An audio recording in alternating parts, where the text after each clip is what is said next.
Plan আছে, একটা দিন আমি আমার ফ্যামিলির সবাইকে নিয়ে তাণ্ডব দেখতে যাব, কারণ তাণ্ডব আসতেছে তাণ্ডব করার জন্যই। So I am very excited. আমি টিজারটা দেখেছি, আমার খুব ভালো লেগেছে। আর আমি আসলে রায়হান রাফির বিগ ফ্যান, তার প্রত্যেকটা কাজই আমার পছন্দ। আর এখানে শাকিব খান আছে, আমাদের মেগাস্টার, আর কি বলার আছে। হ্যাঁ, ইনশাল্লাহ কোনোদিন যদি আল্লাহ চায় তাহলে অবশ্যই আমাকে তার সাথে দেখা যাবে একই পর্দায়। আপনি একটা দিয়েছিলেন যে বছরই হতে পারে সাকিব খানের সাথে। আমি কোনোদিন বলি নাই আমার এই বছরই হতে পারে সাকিব খানের সাথে, আমি বলেছি এই বছরই হয়তো আমি আমার বড় পর্দায় কাজ করব। কতটুকু সম্ভাবনা থেকে এই বছর লাস্টে হতে পারে। আচ্ছা, আমরা আপনাকে রিসেন্টলি দেখছি আপনি বিভিন্ন অ্যাওয়ার্ড যাচ্ছেন এবং এক একটা প্রোগ্রামে নিজের লুক এক একভাবে আপনি প্রেজেন্ট করছেন এবং সবগুলোই দর্শকদের প্রচুর নজর কাটছে। এই যে নিজের যে ফ্যাশনের দিকে এতটা সচেতন, এগুলোকে নিজেই করছেন না স্পেশাল কোনো কোরিওগ্রাফার আছে?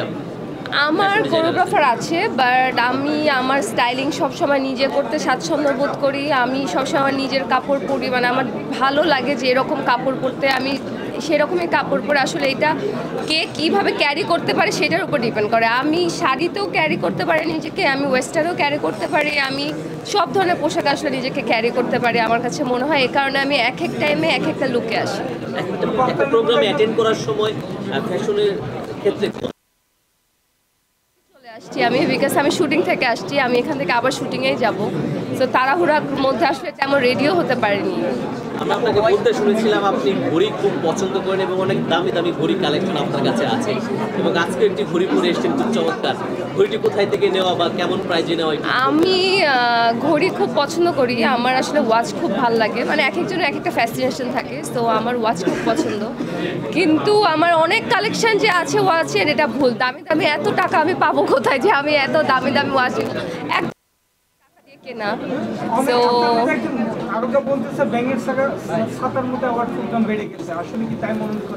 কি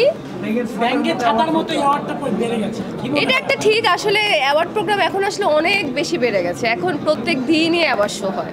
আমি তো সবগুলোতে যেতে পারি না। মাঝে মাঝে আমাকে যখন ওরা বলে সম্মানিত করতে চায়, ঠিক সেই অ্যাওয়ার্ডগুলোতে আসলে আসা হয়, কিন্তু আসলে অনেক ইনভিটেশন আসে এখন, আসলে অনেক অ্যাওয়ার্ড শো বেড়ে গেছে। অ্যাওয়ার্ড না দিয়ে টিকটকার কন্টেন্ট ক্রিয়েটর অ্যাওয়ার্ড দেওয়া হয়, কতটুকু যুক্তি? আসলে কি এখন টিকটক থেকেও কিন্তু অনেক স্টাররা উঠে এসেছে। হ্যাঁ, নাটকের এখন অনেক ভালো ভালো কাজ করছে, একজন টিকটকার আছে এরকম। আমি টিকটকারদের খারাপ বলবো না, কারণ ওইটাও একটা প্ল্যাটফর্ম। ওই প্ল্যাটফর্ম থেকে কেউ যদি তার নিজের প্রতিভা দেখিয়ে স্ক্রিনে আসতে পারে, এটা আসলে বিগ ডিল, ওইটা আমাদের রেসপেক্ট করা উচিত। আসলে অ্যাওয়ার্ড জুরি বোর্ডরা যাকে প্রয়োজন মনে করবে তাকে অ্যাওয়ার্ড দেবেন, আমার এখানে কিছু বলার নেই। এত অ্যাওয়ার্ড শো হচ্ছে, এটা আপনি কিভাবে দেখতেছেন? মানে হওয়া উচিত প্রতিদিনই অ্যাওয়ার্ড শো? আমি বললাম তো, এটা অ্যান্সার দিয়েছি। আচ্ছা, আপনি কি আজকে মেকআপটা নিজের